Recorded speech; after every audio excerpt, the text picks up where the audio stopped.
In today's video, we're going to be cooking the Papaya Was a Rolling Stone burger from season 2, episode 4 of Bob's Burgers, titled Burger Boss. As the name suggests, we're making a burger today utilizing papaya. Ooh! A fruit that frankly I've probably eaten maybe once or twice in my life. I've certainly never used it in a salsa before, so this will be interesting. It's gonna be a traditional burger with a fruity salsa. It's gonna be a little spicy too, because we're gonna mix some Sriracha sauce into our burger meat. Burger meat, that is quite the phrase. Into our patty. Let's whip out the ingredients and let's get started. Let's not get ahead of ourselves, all right? Too bad, Bob, because we're sending it. We need some orange juice, fresh mango, papaya, red onion, a ripe avocado, Sriracha sauce, I'm rocking off brand, some cilantro, optional mint, but I recommend, good quality beef, spring mix, and some quality buns I've loved since I was little. Wow. Yeah. We would not have been friends. Papaya is a pretty cool fruit with a lot of seeds that we're going to have to remove unless you hate yourself, which if you do, I think is sad, but I fully support you. Removing the seeds is easy enough, and it kind of vaguely reminds me of carving a pumpkin. I just started scooping with a spoon and they started disappearing.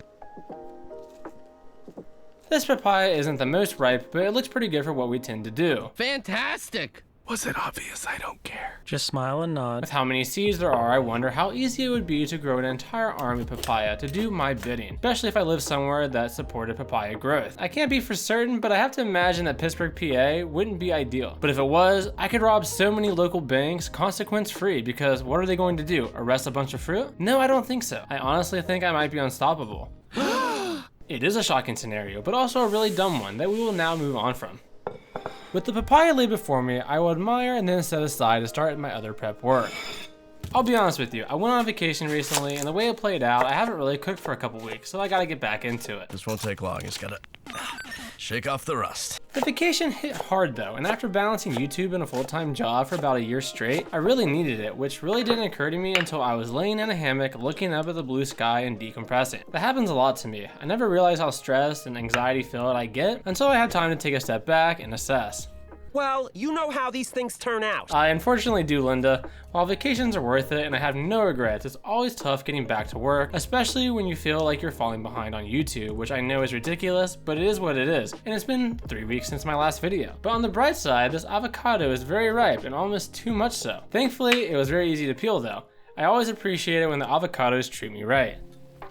Now let's go to town on this beautiful mango, which is my favorite fruit. You better go easy. You could have the carpal tunnels. Switching up the tone a little bit, do you guys think that Bob's Burgers has gone downhill since season 6? This seems to be a popular sentiment online and one worth exploring, probably in a separate video, but I ask nonetheless. Breaking down clips from all these earlier episodes allows me to really pick up on how much things have changed compared to more recent seasons. The humor was darker, but I also think the biggest difference was how each character was a lot more weird and unique. Personally, I think the later seasons, while great, have really mellowed out, and so have the characters. Bob and Louise have changed the most, and I do plan to dive deeper into it at some point. I'm not leaving any stone unturned, Len. They're all gonna be turned. All the stones! The mango is looking really good, and I have to stop myself from going face first into it, but there's still a good bit of work to be done before we shift our focus to the meat. It's time to get the papaya sliced and diced. Before I started this video, I was completely ignorant and thought that prepping for this papaya would end up being annoying, and honestly it's been quite the opposite. My sharp knife cut through it like butter, and I don't even have to worry about a pit like I did in the mango.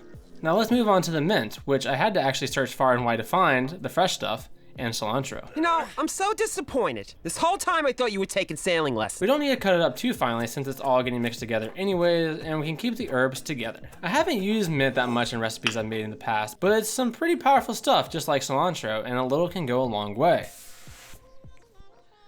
Now let's get all of our prepped ingredients out so that we can assess where we are before we begin mixing everything together. This is going really well. Look at all of our hard work shine. Lots of beautiful colors and complex flavors. The sweetness will be contrasted by the cayenne pepper and acid from the orange juice. Next step is to mix. Ooh, that one sounds complicated. Yet only a select few know the ancient art of the wrist swirl, where you take a bunch of ingredients and move them around on top of each other, like so. The next step is to add in our avocado, which will give our bowl a nice fatty flavor and consistency. Continue mixing to coat everything in the orange juice. Perfect. All right, the sauce is prepped. I think it looks pretty good. Now we can get started on prepping our Sriracha patty. Oh, you know I've been dying to get my hands on this meat, especially since we were mixing it up today. You like how these fingers feel? Hmm? Yeah, you do, don't you? Keep rolling the seasoned patty ball around in the Sriracha. It helps create a lifelong bond. In fact, I got so close to this patty, I gave it a name. His name is now Kevin. How do you know Kevin again? Soccer. Church. Desert Storm. With everything prepped, we can move on to actually doing some cooking. When the pan gets hot, the oil goes in. Make sure to spread it out evenly over your cooking surface. It'll help give the patty a nice sear once you place the meat firmly down. People are always so finicky when it comes to steak sears, but I feel like hamburger patty sears need a lot of love too. The crispiness can give a burger that slight edge to take it to the next level. Just listen to the sizzle. I think this burger might just end up elite. Well, we'll see. We're on the home stretch and we just need to keep up the cooking intensity. When the moment is right, we'll give the patty a couple of firm flips to really seal the deal. There we go, looking good. Ow! The meat ended up with a good level of crispiness while still holding on to a lot of the tenderness inside. I'm really liking how this patty turned out, which means we can escort it off the premises and let the buns have their moment to shine. I just turned down the heat significantly, and then I just let them toast up in the fat from the patty. I was wrong about you. They're beautiful. Alright, let's build, starting with the bottom bun, followed by some spring mix, then our juicy patty, followed by our homemade salsa, and then complete with the top bun. Incredible work, everyone.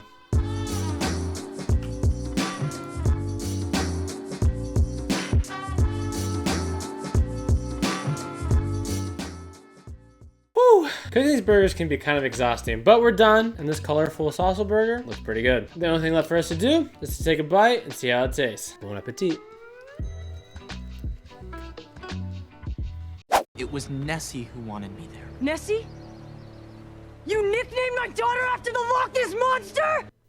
In terms of flavor, the most complex burger we've made so far, and all the textures came together really well. You've got the creaminess from the avocado, the tanginess from the orange juice, and the mango, and the sweetness from papaya. I don't even want it anymore. Hold on. Yes, I do. And then the pepper and the sriracha comes in at the end and just ties everything together. It's incredible. We have really outdone ourselves today, and bravo to the burger book. Another great recipe. I'm gonna review it. I'm going to give this one a 9.5 out of 10. One of the highest rated burgers we've had so far. It might not be for everyone. There's a lot of things in here that I think are gonna be hit or miss. This burger came together extremely well. It's incredible, and it's going in the Burger Hall of Fame. Thanks for feasting with me today, and please subscribe if you liked what you saw.